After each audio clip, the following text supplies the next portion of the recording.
السلام عليكم ورحمة الله وبركاته. ازيكم عاملين ايه؟ يا رب تكونوا بخير. معاكم نعمة الصديق.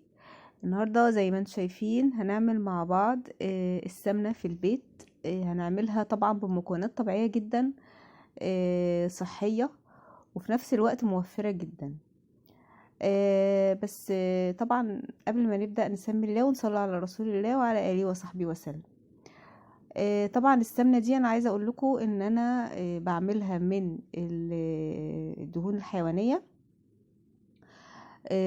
وطبعا بتبقى ارخص بكتير، وشبه السمنة البلدي جدا ومرملة كده وجميلة زي ما انتم شايفينها كده. و اللي هيشوفها هيبقى يعني مش هيفرقها عن السمنة البلدي. وكمان بتبقى فيها ريحة كده، ريحة الدهون الحيوانية. لا، احنا كمان مش هنخلي فيها الريحة دي، بمكون واحد بس. وبتبقى مش هتفرقيها خالص عن السمنة البلدي، وطبعا صحية جدا جدا.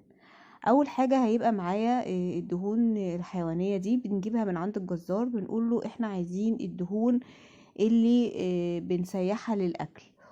وطبعا الناس اللي هي بتذبح طبعا بتبقى معاها كمية من الدهون كبيرة جدا، بتستفيد بيها بدل ما تهدرها او تقطعها وتسيبها في الفريزر كده وتاخد حتة حتة ما. يعني مش بتتهدر وما بتديش النتيجة اللي احنا عايزينها كده. دول الكمية بتاعتي دي انا قطعتها، جبتها طبعا وقطعتها صغير زي ما انتم شايفين، وشلت منها القشر اللي بيبقى عليها ده، ورميته نضفتها كويس. دول حوالي 2 كيلو ونص من الدهون. وبعد ما نضفتها كده طبعا بتقل شوية، حاجة بسيطة يعني. قطعتها، في ناس بتفرمها في الكبة بحيث انها تبقى صغيرة قوي قوي ما تبانش. لكن دي متقطعة بالسكينة طبعا زي ما تحبوا. طبعا بحطها على النار الاول، بحطها على نار عالية شوية، وبعد ما تبدأ تسيح كده زي ما انتم شايفينها ابدأ اوطي النار. وتبدأ تنزل الدهون بتاعتها، كمية الدهون كبيرة زي ما انتم شايفينها كده. وطبعا خدوا بالكم تحطوها في حاجة غويطة جدا، لان بعد شوية في المرحلة اللي بعد كده بتبدأ تفور، بسبب اضافة المكونات اللي هنحطها. طبعا هي كده ايه، نزلت كمية دهون كتيرة. وبدأت تحس كده انها بدأت تغمق، بقوم طافية عليها بقى خلاص. واصفيها. بشيل انا بقى ايه اللي فيها ده، مش عارفة اسمه هشيم ولا ايه، مش عارفة يا جماعة طبعا. اللي عارف الاسم بتاعه يقول لي في الكومنتات. بشيله بقى بحطه في مصفى كده عشان ابدأ اصفي السمنة بتاعتي. وكده انا خلاص شيلته. هبدأ اجيب بقى برطمان واحطه في مصفى كده واحط فيه. طبعا المرحلة دي ممكن ما تصفوش في البرطمان على طول، لان طبعا ايه يعني هو بيبقى لسه هتضاف له مكونات. انا غلطت وحطيته في البرطمان، فطبعا هو البرطمان سخن وكان ممكن يتكسر مني، فخدوا بالكم من الحتة دي يعني. بعد كده بدأت ارجع السمنة دي تاني بعد ما اتصفت خالص ومبقاش فيها اي حاجة. بدأت احطها في الحلة تاني علشان هرفعها على النار مرة تانية. طبعا انا ما ينفعش استخدم السمنة بالشكل ده. ليه ما ينفعش استخدمها بالشكل ده؟ لانها بتبقى بعد ما بتبرد بتتحجر جدا جدا، ومش هعرف اقطعها مثلا بسكينة او بمعلقة او اخد منها. فانا لازم اخففها عشان كمان تدي الترميلة اللي بتبقى موجودة في السمنة، واعرف استخدمها. وكمان عشان نشيل الروائح اللي هي بتبقى بتاعة الدهون. آم، و آه، وتتخفف معايا. شوفوا انا بحط اهو كوبايه من اللبن. شوفوا هتفور ازاي، خدوا بالكم عشان انا قلت لكم تحطوها في حله غويطه. هتبدا تفور معايا كده.